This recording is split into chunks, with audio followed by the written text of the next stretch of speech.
onde ali Yeshua começa todo o início do seu ensino. Por isso que eu botei ali Brit Hadashah. Hoje nós vamos começar a falar sobre o Evangelho.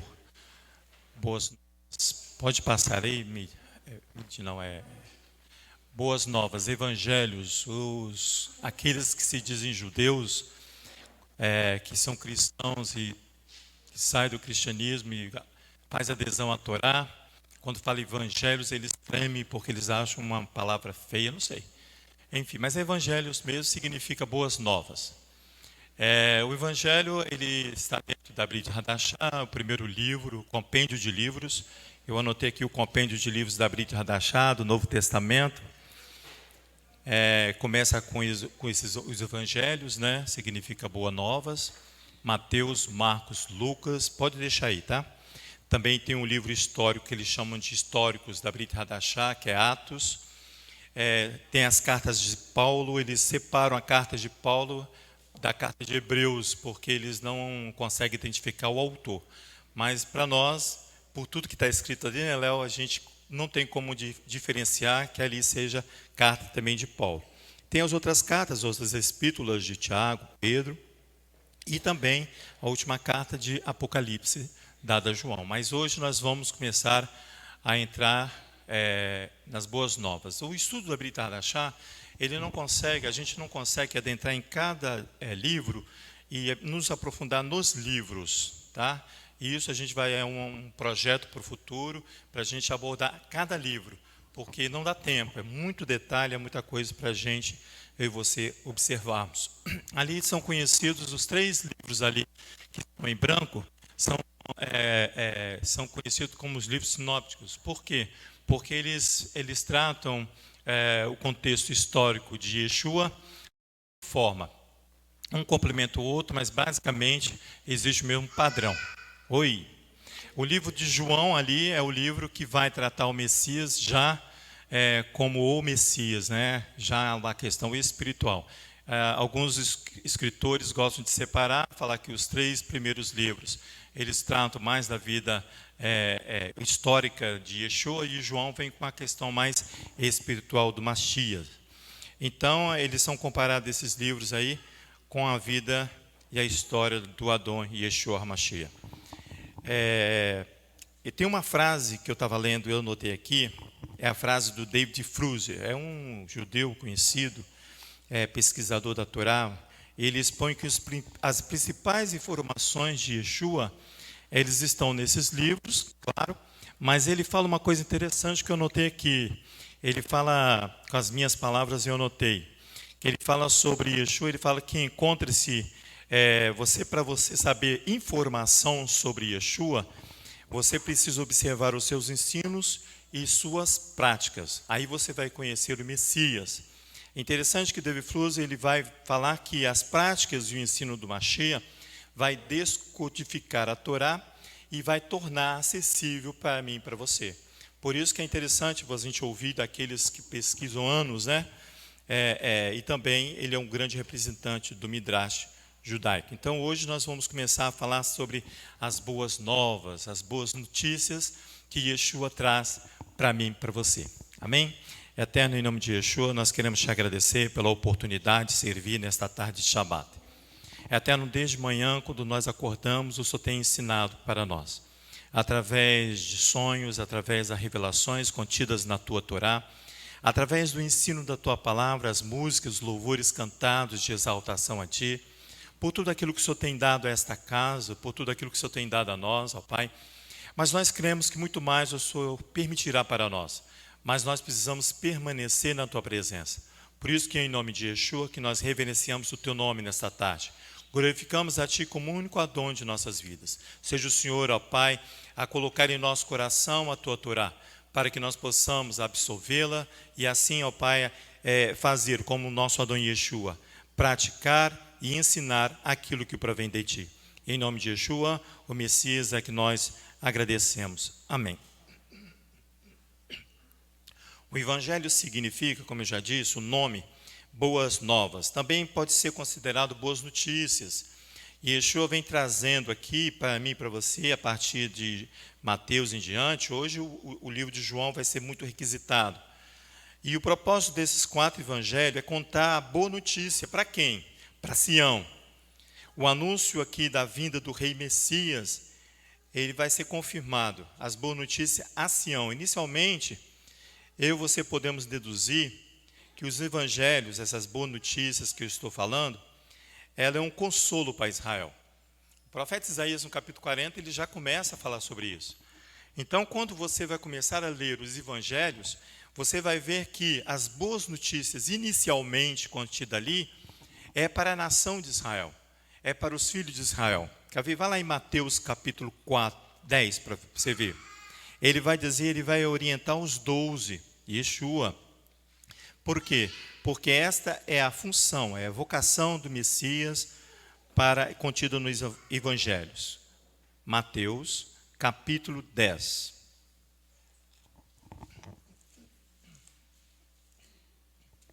Aqui em Mateus capítulo 10, a partir do verso 5, diz, vai lá comigo. Yeshua enviou estes 12 e lhes ordenou. Há uma ordem aqui prescrita para os 12. A ordem é dar boas notícias a Sião.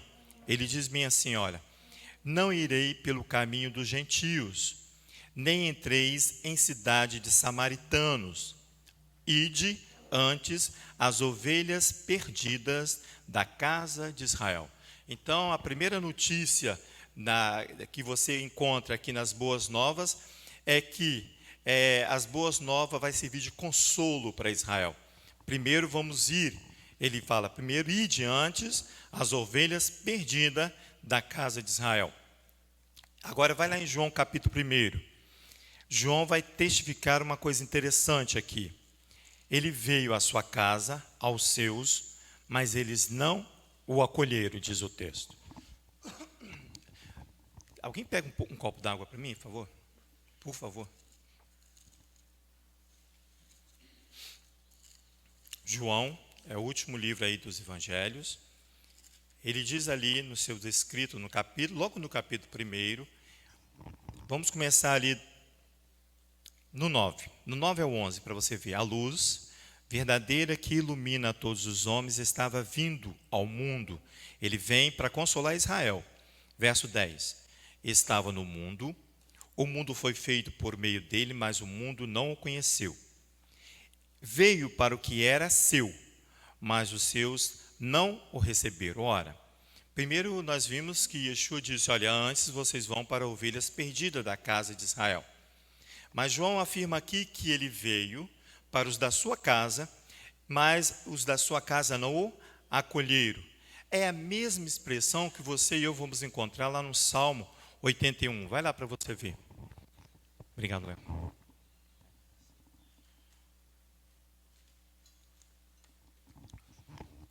Salmo 81.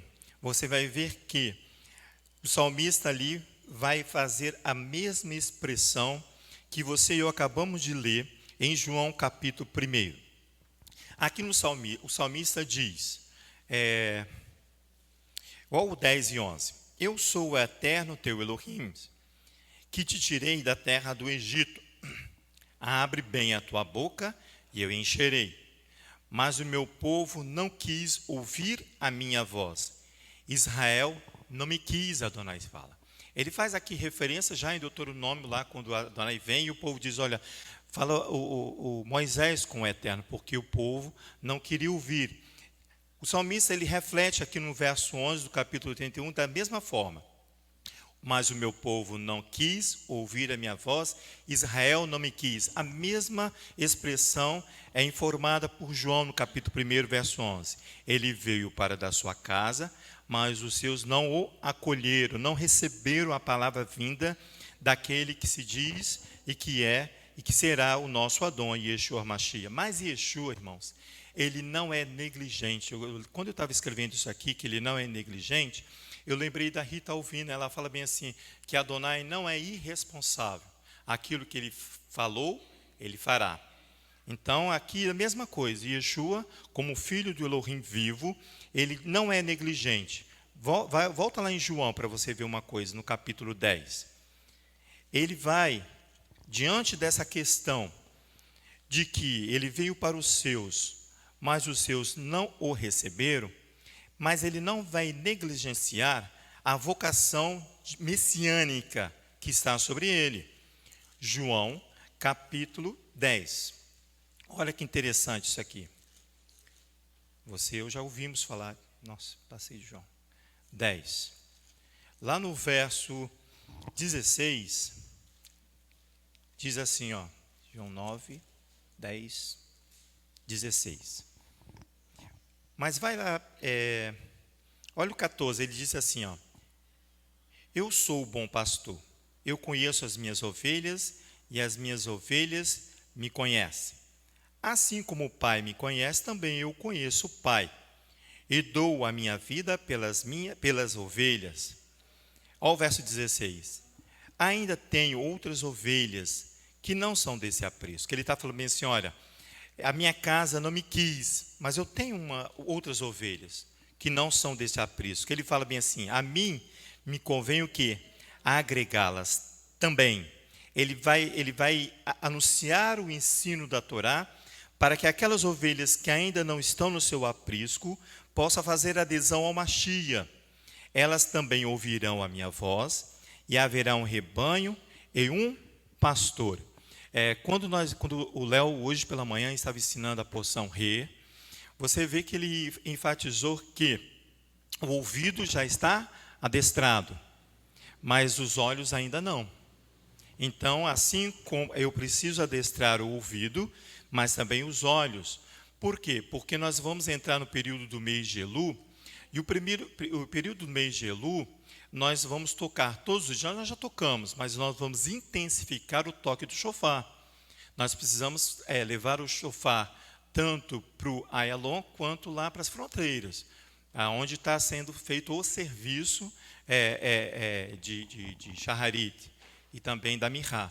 Porque nós vamos intensificar o toque do shofar. O shofar vem adestrar os ouvidos. Mas hoje pela manhã foi bem enfático. Não só o ouvido você precisa ter adestrado, também os olhos. Por isso que Yeshua vem claro aqui, ó, elas ouvirão a minha voz, e haverá um rebanho e um pastor, é uma unidade. Aí depois olha que o verso 16 que ele fala: por isso o Pai me ama, porque dou a minha vida para tornar a tomá-la. Yeshua é prático e aqui nas suas palavras, e ele fala bem assim, olha, eu não sou negligente, eu vim para os meus, mas os meus não quiseram. Eu comecei falando com vocês que o Evangelho, ele vem para trazer para os Beni Israel, os filhos de Israel, consolo. Devido à questão política, social e até mesmo religiosa ali em Israel, Yeshua vem para trazer consolo a este povo. Deixa eu ver se eu estou lá. Estou. Aqui, ó, consolo para Israel. Está vendo? Eu li Mateus, ide as ovelhas perdidas da casa de Israel, os que não me acolheram, Israel não me quis, o salmista completa, e ele diz que há outras ovelhas. Pode passar, por fazer um favor. Consolo. O termo consolo ali no hebraico é naham. Segundo os exegetas da Torá, ele diz que esse termo ele tem uma aproximação muito forte com a ação, respirar profundamente. Trazer consolo é trazer de volta aquilo que está faltando à nação de Israel, trazer fôlego à esperança, por causa de toda uma questão. Não, mas ali no início, que nós estamos começando, Yeshua vai tratar inicialmente para aqueles que estão ali na casa de Israel. Por isso que eu falei que a Brit Hadashah, ela é uma ampliação da Torá para que você possamos entender pela praticidade e a prática o ensino de Yeshua. Então o consolo Naham ele vai trazer isso para mim, para você. Respirar profundamente, trazer fôlego à esperança. Por isso que o salmista, vai lá no Salmo 23 para você ver uma coisa ali. Eu coloquei aqui, ó, o termo, ela é evocado quando o homem se encontra no exílio, numa limitação, ele é limitado. Suas esperanças estão escassas e se lembra de se consolar com Adonai. Por isso que eu lembrei do profeta Isaías. Aquele que está nessa situação, não só, como diz a pastora, né? vamos trazer para nós também. Não só a nação de Israel naquele período, mas como a Brit Hadashah, ela amplia, e Yeshua fala que também tem as outras ovelhas que não estão aqui naquele aprisco, e nós já estamos agregados a eles, você vai ver que aquele que sofre a correção, ali é o Salmo 23, ele reconhece isso aí, a correção do seu pastor. Salmo, eu nem fui lá, Salmo 23. Vamos ler para você ver isso aí? Salmo 23. É interessante o salmo aqui. Pode, liga aí para a pastoria. Não? Você achou aí o Salmo 23? Léo, eu estou falando que você vê que se estende até os nossos dias. Sim. Por causa do programa que nós estamos, Tá. é o Nechamá. É o Nechamá. É trazer fôlego e esperança àqueles que estão Exatamente. Por isso que o programa... É fazer respirar profundamente. Quando você não vai ao médico, o médico fala assim, respira fundo. Isso. Porque ele precisa analisar o que há no seu interior. É a mesma coisa isso ali, o consolo. Ele vai penetrar profundamente, fazer você respirar profundo, porque precisa trazer para mim e para você fôlego, a esperança. Não podia ter nome do programa lá do presídio melhor do que esse. Melhor que esse, Nechamá. Fôlego. Isso, estava inspiração. lendo. É interessante muito, você depois se quiser ler sobre o termo Nechamá, é muito interessante, é muito bonito. E quando, pela manhã, Almir veio aqui e fez aquela solicitação, eu estava em casa, que eu estava tentando organizar tudo isso que o Eterno vem falando comigo. E quando o Almir estava aqui explicando, me vem à memória, esse é o tom do programa Nechamá. Esse é o valor do Nechamá, desse programa ao qual o Eterno entregou nas suas mãos. Que valor é esse? De você e eu participarmos. Porque quando está nas mãos da Associação Alfabete, você é associado, participa somente com sua doação, com a sua contribuição mensal. Mas o Almir vem aqui e chama a mim e você a participar de maneira efetiva do projeto. Raspa tudo que você tem e você contribua. Então esse é o valor do programa. Vocês, eu e você, nós estamos ajudando. Você vai ver que Yeshua vem para eles também, não só para nós, porque ele vai falar que eu sou filho do Elohim, e ele vai dar acesso para que eu e você possamos ter o mesmo fôlego de esperança. Olha aqui, como você e eu precisamos entender isso aqui, O Eterno é meu pastor e nada me faltará. Deitar-me faz em verdes passos, guia-me mansamente às águas tranquilas, refrigera minha alma, guia-me pelas veredas da justiça por amor do seu nome. Ainda que eu andasse pelo vale da sombra, morte, não temeria mal algum, porque tu estás comigo. A tua vara e o teu cajado me consolam. Ele traz assim, olha, o teu cajado e a tua vara me faz trazer fôlego à esperança. A correção do meu pastor vai fazer que eu possa voltar a respirar profundamente. Então, quando você e Yeshua vem para dar valor aos trabalhos que você e eu estamos fazendo, é isso aí. É trazer consolo. Ele é o anunciador das boas novas. Yeshua é o anunciador das boas novas. Para aqueles que ainda estão fora do aprisco, possa ter a oportunidade de ser agregado ao aprisco. Você vai ver isso, o profeta Isaías, no capítulo 40, ele vai cantar isso para a comunidade de Israel, e ele vai falar isso do Mashiach. Vai lá para você ver. Isaías, capítulo 40. Isaías, o profeta Isaías, você e eu sabemos que é um profeta messiânico. O tempo todo ele vai anunciar o Messias. O capítulo 40 do profeta Isaías, ele começa com o termo consolar, narrando. Ele diz assim, olha, verso 1, consolai, consolai o meu povo, diz o Eterno, Elohim. Mas vai lá, ali, no 4, verso 4 e 5, diz assim, todo vale será exaltado, todo monte e todo outeiro serão abatidos. O que é tortuoso será endireitado, o que é escabroso, aplanado, e a glória do Eterno se manifestará, e toda a humanidade juntamente haverá, pois foi a boca do Eterno que o disse. Verso 6, diz uma voz, clama. E eu disse, que hei de clamar? Todos os homens são como a erva e toda a sua beleza como as flores do campo. Qualquer momento vai. Mas se você ser consolado por aquele que vem anunciar as boas novas, você vai ter novamente o respirar profundamente. Ele diz assim, olha, o verso 8. Seca-se a erva e cai as flores, mas a palavra do nosso Elohim subsiste eternamente. Aí ele fala, tu, anunciador das boas novas. Está vendo a palavra ali? Evangelho é isso aqui, olha. Tu, anunciador das boas novas. Ele está falando de quem?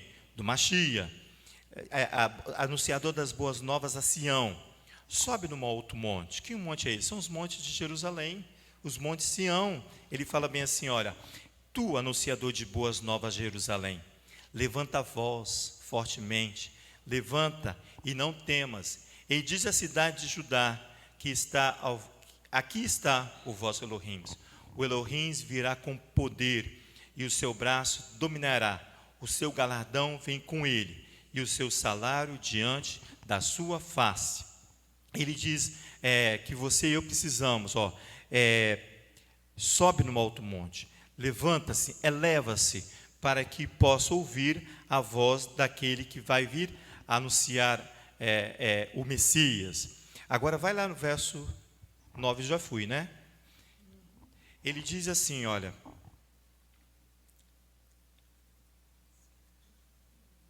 Tu, anunciador de boas novas a Jerusalém, levante a voz fortemente e não tema, levanta, não temas. Isaías também no capítulo 52, é no 52 que eu queria ir, perdão, meu irmão. Vai lá para você ver também isso aqui. O Evangelho sendo anunciado já pelo profeta Isaías. Ele fala ali no capítulo 52, verso 7, assim, olha. Quão formosos, é isso aqui que eu queria ver, quão formosos são sobre os montes os pés do que anunciam as boas novas, que proclama a paz, que anuncia coisas boas, que faz ouvir o que? A salvação, que diz a Sião, o teu Elohim reina. Está vendo? Ele vai ser aquele que vai anunciar as boas novas. Em outra versão diz, quão formosos são sobre os montes os pés dos que anunciam as boas novas. A formosura aqui dos pés, segundo os rabis, significa andar firmemente, ter um andar exemplar, ter um andar irrepreensível. Esse andar exemplar e irrepreensível é segundo a Torá e seus inspirados, não segundo o padrão que eu quero caminhar, porque o meu caminho não é o mesmo caminho, diz o Eterno. O meu caminhar não é o mesmo dele. Mas aqui quando ele fala, quão formosos são sobre os montes, os pés que anunciam a boa nova, que anunciam o Evangelho, que traz a esperança, o consolo àquele que precisa, é andar irrepreensível segundo a Torá.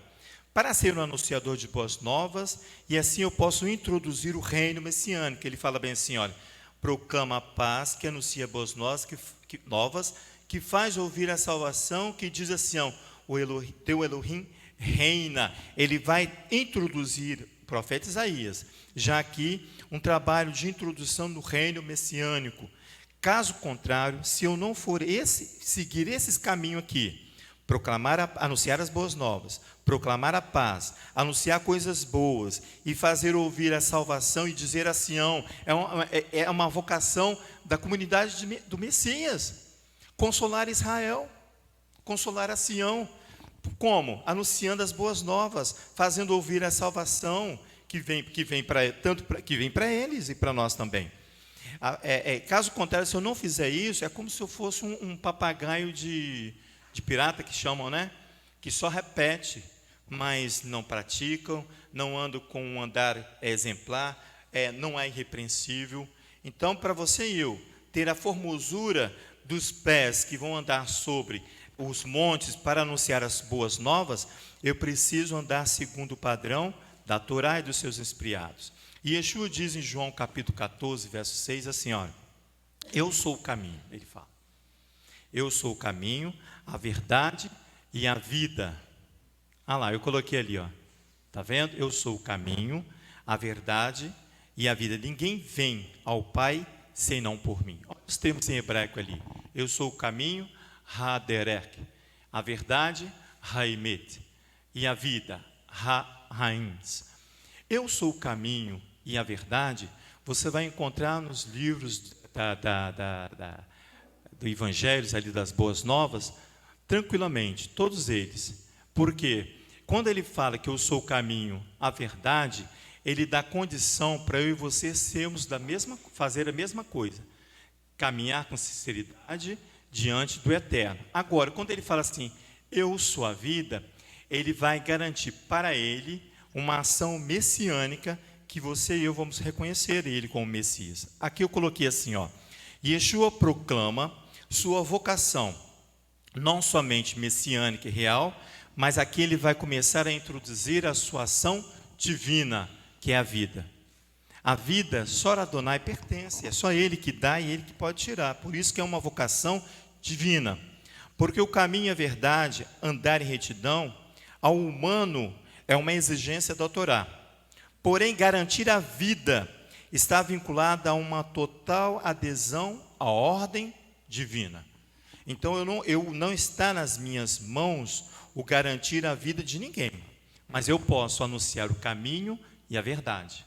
Se eu estiver andando nesses dois princípios que Yeshua diz, eu sou o caminho e a verdade, eu vou alcançar a vida. É a excelência máxima da Torá que os rabinos falam lá em capítulo de Deuteronômio, capítulo 30 de Deuteronômio, que ele diz assim, deixa eu olhar para você ver, nós já falamos sobre ele.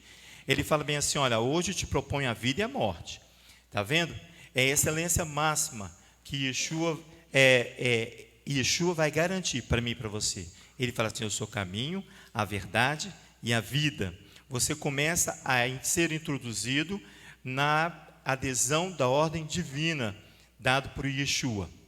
Você vai ver que Yeshua vai se proclamar filho do homem e filho de Elohim. Ele diz assim no verso 11, ora, este mandamento, hoje eu te ordeno que não é difícil demais, nem está longe de ti. Capítulo 30 de Deuteronômio. Agora ele fala bem assim, olha, vai lá no verso 15. Vê, hoje te proponho a vida, o bem, a morte e o mal. Está vendo? É a proposta Torá que Yeshua traz sobre ele. Ele diz assim, pois te ordeno que ames o eterno teu Elohim, ande nos seus caminhos e guarde os teus mandamentos, estatutos e leis. Olha, isso é uma ordem para mim e para você. Andar nos caminhos corretos e sermos verdadeiro. Mas olha a ordem que se segue aí, ó. Ele diz, então viverás e te multiplicarás, e o eterno teu Elohim te abençoará na terra ao qual passas a possuir. Então a ordem aqui para Yeshua, quando ele fala que ele é o caminho, a verdade e a vida, vai anunciar que se eu seguir a Yeshua nesses dois primeiros princípios, eu vou garantir o terceiro item ali, que é a vida, que é uma prerrogativa, mas não de minha e sua, mas de Adonai. É exigência para aqueles que querem ser o anunciador das boas novas, né? Que vai anunciar as boas novas a Sião e a todas as nações. Vamos voltar lá, quer ver? Vamos continuar. Brit Hadashah, Mateus capítulo 16, nós vamos agora ver Yeshua se identificando. Você e eu precisamos identificar quem é o nosso Adon. Yeshua diz que ele é filho do homem. E vós, quem dizeis que eu sou? A pergunta do Mashiach. Pedro imediatamente fala, o Mashiach ben Elohim, Messias, filho de Elohim. Põe lá no texto para você ver isso, Mateus capítulo 16. Você precisa saber que aquele que é o anunciador das boas novas, você precisa identificar quem é ele. Mateus capítulo 16, por favor. No verso 13 ao verso 16, Yeshua fala o seguinte. Vocês acharam? Amém. Chegando Yeshua à região de Cesareia de Filipe, interrogou os seus discípulos: Quem dizem os homens ser o filho de Elohim? Responderam: uns dizem João Batista, outros Elias, outros Messias, outros Jeremias, ou um dos profetas. Você vê aqui que a comunidade não reconhecia ele ainda como o Messias, até porque Yeshua não havia sido revelado, ele não se revelou ainda aqui, neste momento, para a comunidade. Verso 15, perguntou-lhe ele, e vós, quem dizeis que eu sou? Aqueles que estão adeptos a ele precisam entender quem é ele. Simão Pedro respondeu, tu és o Machia, o filho de Elohim vivo. Ao 17, respondeu-lhe Yeshua, bem-aventurado és tu, Simão, em marcha és tu, Simão Barjonas, pois não foi a carne e sangue quem tu revelou, mas meu Pai que está nos céus. E também eu te digo que tu és Pedro, e sobre esta pedra edificarei a minha comunidade, e as portas do inferno não prevalecerão contra ela. Yeshua, ele se identifica como filho do homem. Deixa eu ver se eu coloquei aqui. Segue, por favor. Olha lá. Yeshua, filho do homem. Ali tem duas versões. Bar-Hanosh e Ben-Adam.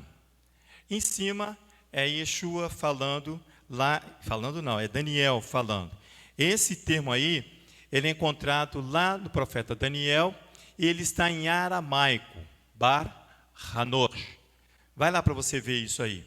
Ele é encontrado no texto de Daniel, porque Daniel recebe uma visão escatológica, onde é identificado para Daniel o reinado messiânico. Ele vai expressar da mesma forma que Yeshua expressou. Quer ver? Daniel capítulo 7. Por que ele vai se expressar dessa forma? Nós vamos ver daqui a pouco que Yeshua precisava ser reconhecido como homem, não somente com uma ação divina. Ao capítulo 7 de Daniel, verso 13. Ele diz assim, olha, eu estava olhando nas minhas visões de noite, isso é Daniel, tá? E vi que vinha nas nuvens do céu como o filho do homem. Ele se dirigiu ao ancião de dias e o fizeram chegar até ele.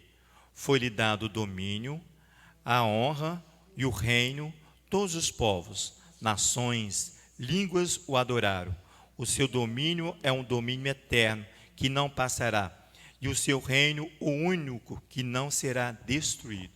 Você vai ver que o Messias, ele é apresentado com umas prerrogativas divinas. Isso é de propósito, para que eu venha entender quem é esse filho do homem. As prerrogativas divinas, os cristãos fizeram uma bagunça com as prerrogativas divinas de Yeshua, tá? Por isso que nós vamos ver que Yeshua não é Deus, mas ele traz sobre si as prerrogativas do Pai. Mas olha só que interessante isso aqui. Yeshua vai citar este termo no hebraico, Ben-Adam, lá em Mateus capítulo 25. E você e eu possamos observar que tanto Daniel como Mateus capítulo 25, vai lá para você ver. A expressão do homem aqui, filho do homem, segundo os exegetas, os rabinos e aqueles que prescrutam a Torá, essa expressão tem uma sublimidade sobre-humana. O que é isso? Ele vai exaltar o homem como um ser perfeito. Por quê? Porque perfeito e celestial. Porque eles vão trazer a mim e você a lembrança que o homem, a figura humana, ela foi criada à imagem e semelhança do Criador. Por isso que tanto Daniel como Mateus vai referir essa figura escatológica que ele fala aqui no verso 14. Olha que a grandeza do ser. Foi-lhe dado o domínio e o reino, todos os povos, nações e línguas o adoraram. E o seu domínio é o domínio eterno que não passará, e o seu reino, o único, que não será destruído. É uma exaltação à perfeição, à sublimidade da criação do homem, o ser criado por Adonai. E Yeshua vai evidenciar esse termo. Quer ver? Vai lá em Mateus, capítulo 25. Você foi eu que não, né? Mateus 25. Nós vamos fazer a leitura somente do verso 31 em diante aí, ó. Ele diz assim, olha que interessante, só até o verso 36. quando o Filho do Homem vier em sua glória, está vendo como ele vai colocar a figura Filho do Homem em exaltação? E todos os santos anjos com ele, então se assentará no trono de sua glória. Todas as nações se reunirão diante dele. Ó, Daniel falando, está vendo? E ele apartará uns dos outros, como o pastor aparta dos bodes as ovelhas. Ele porá as ovelhas à sua direita e os bodes à sua esquerda. Então dirá o rei aos que tiverem à sua direita: Vinde, benditos de meu Pai, possuir por herança o reino que nos está preparado desde a fundação do mundo. Pois tive fome e me deste de comer, tive sede e me deste de beber. Era forasteiros e me hospedastes, estava nu e me vestiste, estive enfermo e me vistaste, preso e foste me ver. Ele fala assim que aqueles que são separados para se identificar com o Filho do Homem, a prática que você vai ver que é de tzedakah. Por isso que David Flusser ele vai destacar isso aqui, que se você quer conhecer o Mashiach, não precisa você ficar prescrutando a história do seu Adão Yeshua, mas você precisa ver as obras, o ensino, a prática. É isso aqui que ele está falando, para você ser comparado ao Filho do Homem, para você poder entender quem é esse Filho do Homem, quem é o Adão que vai trazer as boas novas para mim e para você. É isso que ele está falando. Quando Yeshua, os rabinos dizem que quando Yeshua cita isso, ele está em obediência total à Torá. Por quê? Porque a Torá diz assim, sede santos, porque eu sou santo. Essas ações aqui, elas são santificadas quando você faz de acordo com a ordem prescrita pela Torá, não pela sua cabeça, porque obras aí de tzedakah você já viu muitas aí. Mas aquelas segundo a ordem que provém da Torá, é elas que vão santificar a minha ação e a sua ação. Então, quando você ver Almir vindo aqui na frente e clamar que você participe, é de corar a cara, né? Eu não consigo corar, né? Mas muitos conseguem. Salomão consegue corar a cara, ele é branco. Então, é de corar a cara por quê? Porque Almir, irmãos, ele está conosco há anos. E ele já percebeu que se eu não andar segundo esse padrão exigido pela Torá, Almir deu a oportunidade que você precisava de ser participante de um projeto que você nem vê ainda, que você só reconhece de testemunho daqueles que estão indo lá. Ele faz questão, ele trouxe para mim, para você, a oportunidade de ser participante. De quando falasse em projeto Neshama, você sentir prazer. Eu fui participante.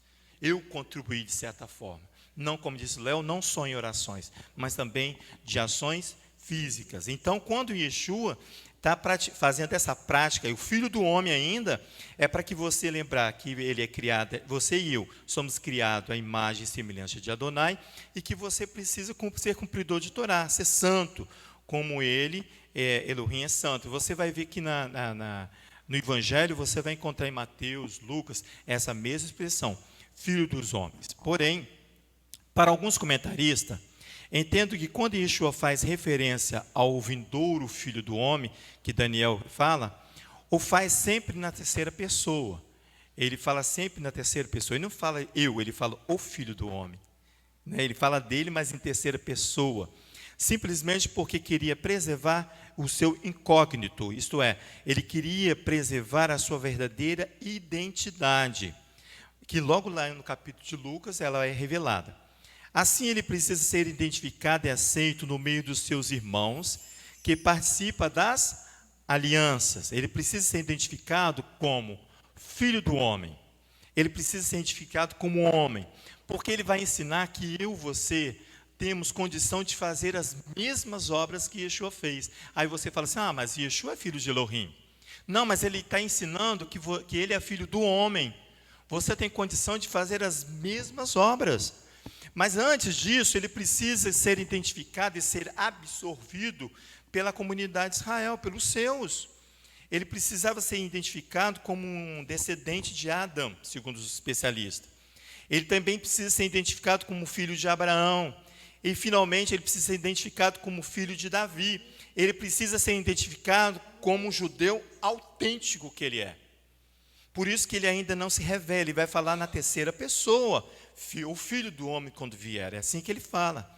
O que vocês falam? O que eles falam do filho do homem? Por isso que a curiosidade para saber, porque Yeshua vai entender a temperatura, a hora que ele vai revelar-se aos homens.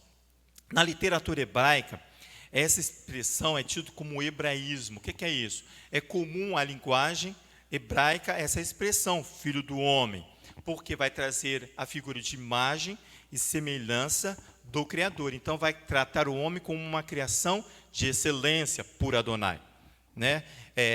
Quando eu estava observando isso aqui, eu lembrei que quando Yeshua está ali na festa de Hanukkah, ele sofre uma pressão de se revelar quem é. Se você é o Messias, revela isso para nós. Né? Vamos lá, para você ver, é João capítulo 10. É durante a festa de Hanukkah. A festa de Hanukkah é a festa de dedicação, é a festa de reinauguração do templo, né? Que havia sido profanado. Lá no capítulo 10 de João, no verso 22, ele diz assim, olha, Yeshua possivelmente estava sendo pressionado pelos seus adeptos a revelar-se como Messias. Por que ele está sendo pressionado?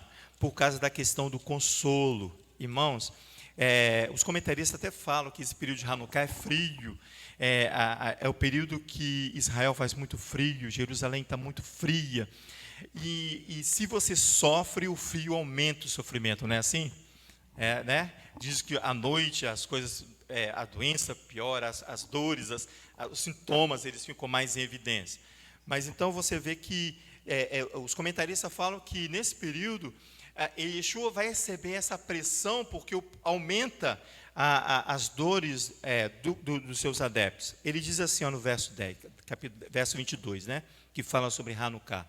Houve então a festa de dedicação, que é Hanukkah. Era inverno. Yeshua estava passeando no templo, no pórtico de Salomão. Possivelmente, Yeshua estava meditando no primeiro templo, né, feito por Salomão. No pórtico de Salomão rodearam-se os judeus e disseram: até quando nos manterás em suspenso? Se tu és o Mashiach, dize-o abertamente. Ou em outra versão diz assim, olha, até quando farás sair o nosso ser? Está vendo? A expressão aqui muda. A aflição, ela é explícita nessa frase. Até quando farás sair o nosso ser? Lembra do fôlego? Respirar profundamente, trazer a esperança, o fôlego de vida. É isso aqui, ó.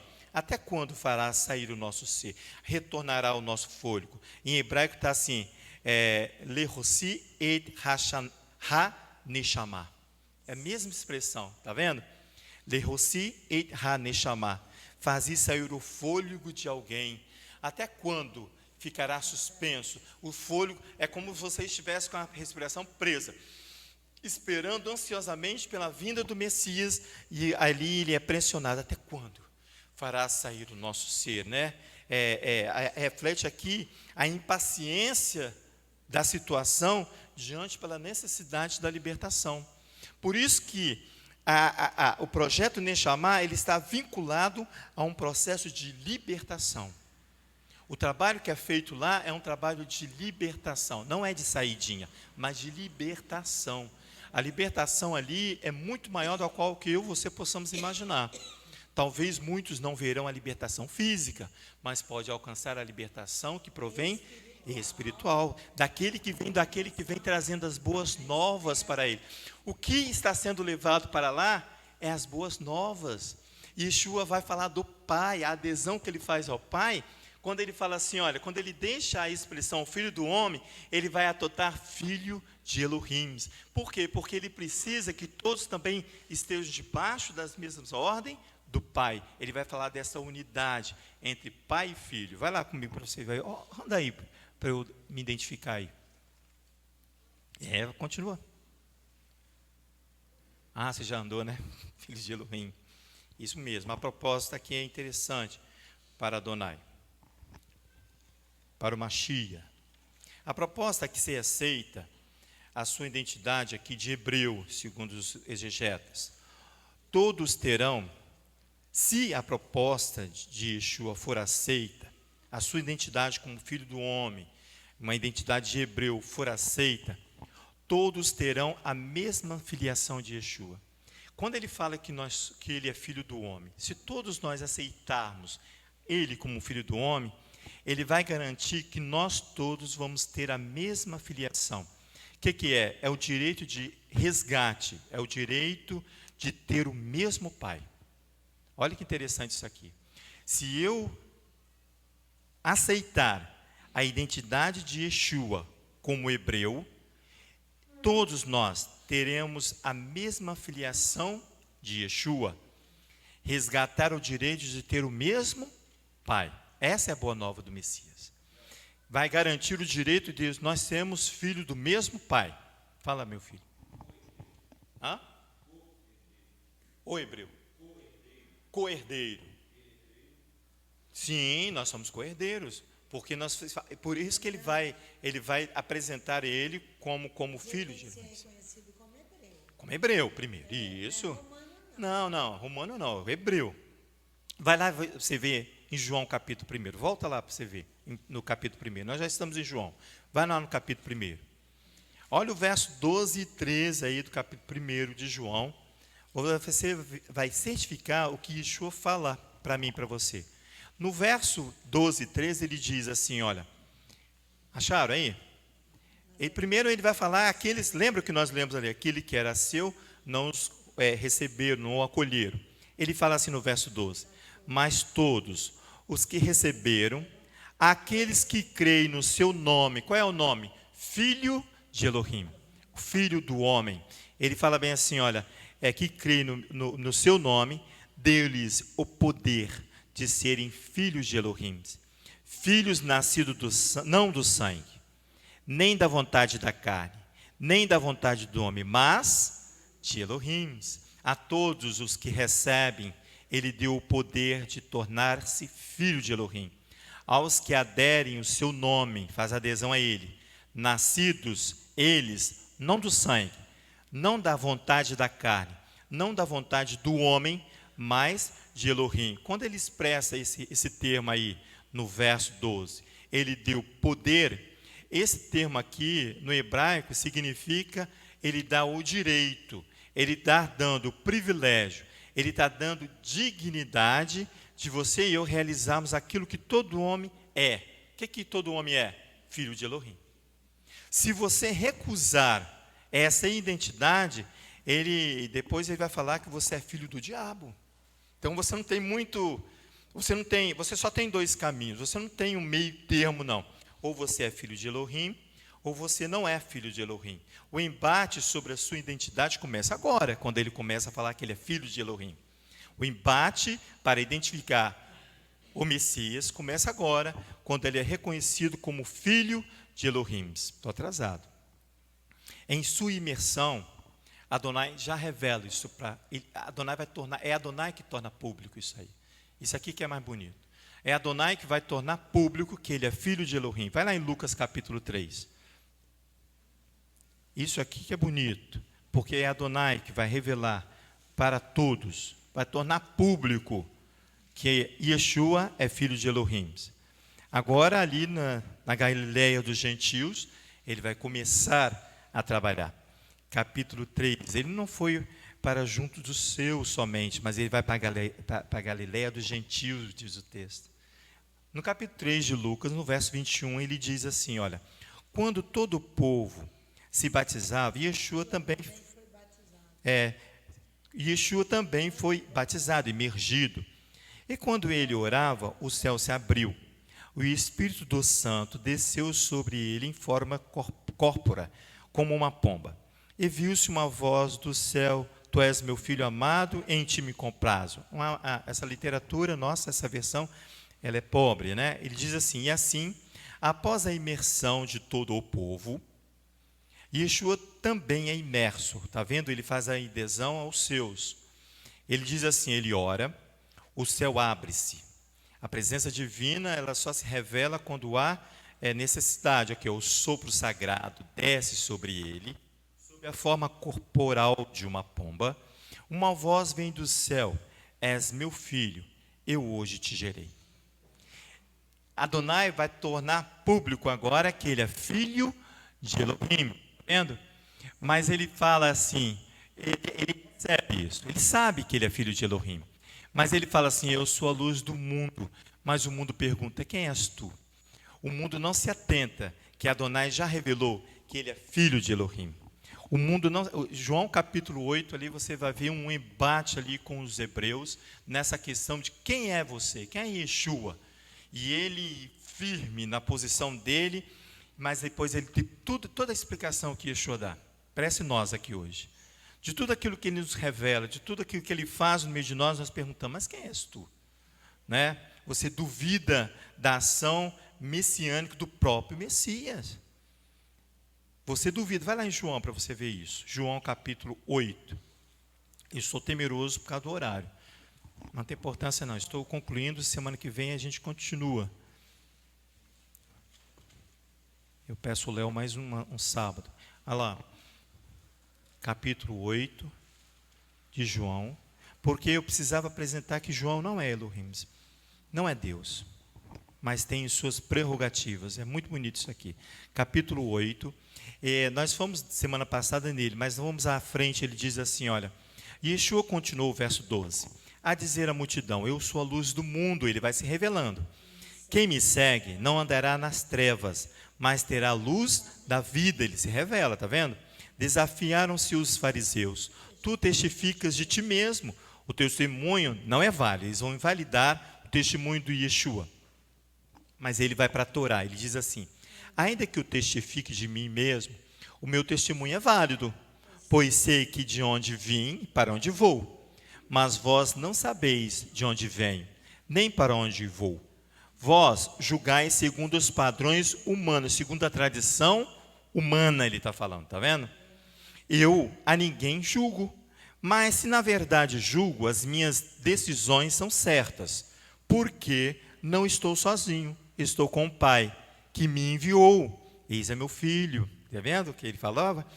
Na vossa Torá, na vossa lei, na vossa Torá, está escrito que o testemunho de dois homens é válido. Ele não está desprezando a Torá aqui, tá? A vossa Torá, ele está mostrando aos fariseus que a Torá que você crê, diz disso dele, ó, que está escrito que o testemunho de dois homens é válido. Eu sou um que testifique de mim, Yeshua, o homem, de mim mesmo. A minha outra testemunha é o Pai que me enviou. Garantia dessa no maior não há. Então lhe perguntaram, onde está teu pai? Respondeu Yeshua, não me conheces, nem a meu pai.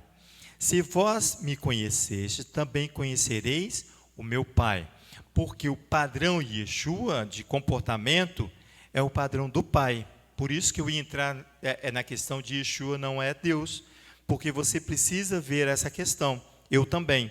Ao verso 20, ele disse estas palavras ensinando na área do templo, no lugar do gasofilácio. Contudo, ninguém o prendeu, porque a sua hora ainda não tinha chegado. 21. Uma vez mais disse Yeshua, vou retirar-me, e vós me buscareis, e morrereis no vosso pecado. Para onde eu vou, vós não podes ir. Disseram os judeus, por acaso irá ele matar-se a si mesmo? E por que diz isto? Para onde eu vou, vós não podeis ir. Mas ele continuou, ele mantém-se firme. Vós sois de baixo, eu sou de cima. Vós sois deste mundo, e eu não sou deste mundo. Paulo ensina que as coisas espirituais se entendem pelo Espírito. As coisas físicas, materiais, pela carne. Por isso que Yeshua vai ensinar isso aqui, ó. Disseram, onde eu estou, 24. Eu vos disse que morrereis nos vossos pecados. Se não credes que eu sou, morrereis nos vossos pecados. Perguntaram-lhe, quem és tu? Eles vão insistir na questão de quem é esse. Respondeu Yeshua, o que já vos disse desde o princípio. Desde o princípio ele vem anunciando quem ele é. E eles continuam questionando quem és tu. Entende-se desta forma que a expressão vai afastar essa expressão que ele diz, que assim como você vê o Pai, ó, ele diz assim, Se vós me conheceis, também conhecereis o meu Pai. Essa expressão vai afastar o conceito de homem-deus. O conceito de homem-deus é um conceito mitológico, de mitologia. Se você vê a mitologia romana, a mitologia grega, você vai ver que os deuses têm relações com os humanos e ali nascem os semideuses. É isso que Yeshua vai apartar da mente dos hebreus e de nós também. Não existe esse conceito de homem-deus. Ele vai se identificar como filho do homem, mas depois ele vai se revelar-se como filho de Elohim, depois que ele já tem os seus adeptos. E Yeshua vai colocar-se como remidor de nossas faltas. Ele mesmo fala aqui, ele diz assim, vós morrereis no vosso, 24, morrerei nos vossos pecados, se não credes que eu sou. Morrereis nos vossos pecados. Ele repete 2 vezes. O hebraico faz assim mesmo, o hebreu faz isso mesmo, ele vai repetindo. Vós morrereis, se não credes que eu sou, você vai morrer. Ele fala lá em João capítulo 14 assim, vou terminar com essa frase de Yeshua. Vira aí, no capítulo 14, verso 12. Ele fala bem assim, olha, quando ele já fala que aquele que é o remidor das nossas faltas, né? Ele diz assim, olha, o verso 12, em verdade vos digo, que aquele que crê em mim também fará obras que eu faço, porque ele é filho do homem. E as farás maiores do que estas, porque eu vou para o Pai. Ele está falando de questão de tempo. O tempo dele era um tempo limitado por Adonai, mas o nosso não. Se nós cremos nele, esse tempo se alarga, senão morrereis nos vossos pecados. Nos vossos pecados morrereis. Então ele vai tirar, a partir de agora, o conceito do Deus homem, de Yeshua Deus, e todo esse conceito que a comunidade cristã absorveu, tomou para si e proclama Yeshua como um Deus todo-poderoso. E não é assim. Ele vai identificar-se como aquele que anda segundo o padrão divino. E por isso que ele fala assim, olha, se você crer nele, você vai fazer as mesmas obras que ele faz. Você não vai se tornar um homem-deus, mas você vai se tornar filho do Elohim vivo. É a mesma proposta para mim e para você, se tornar filho do Elohim vivo. Semana que vem nós vamos entrar nessa questão de que Yeshua não é Deus. Amém? Eterno, nós queremos te agradecer pelo tempo e horário ao qual o Senhor tem dado para nós, ó Pai. Que nós possamos, ó Pai, aproveitar o máximo, nos dedicarmos o máximo na meditação da Tua Torá, da Tua Palavra, dos ensinos dos Seus inspirados, em todo exemplo, ó Pai, de vida e de trabalho, de obra que Yeshua faz, ó Pai. Portanto, tem misericórdia de nós, que nós possamos aguçar não somente os nossos ouvidos, mas todos os sentidos do nosso ser, para que nós possamos, ó Pai, atentar em toda a movimentação do Teu Santo Espírito. Assim como os filhos de Levi, quando guardavam ali a Arca da Aliança, quando guardavam ali todo o Mishkan, eles observavam o mover do Teu Espírito, e assim eles andavam e assim eles paravam. Que nós possamos ter essa mesma percepção que os nossos pais, para nós não andarmos como ovelhas sem pastor, para que nós não venhamos dar cabeçadas, mas que nós venhamos andar na certeza, na inteireza que está prescrito na Tua Torá para nós. E em nome de Yeshua, Messias, é que nós oramos. Dá-nos um término do Shabat na Tua presença, uma alegria de semana para a frente teremos, se nós permanecermos diante de Ti. Glorificado seja o Teu nome, exaltado seja Ti, Adonai, sobre todas as formas. E em nome de Yeshua é que nós te exaltamos nessa tarde de Shabat. Em nome de Yeshua, Messias. Amém, Pai.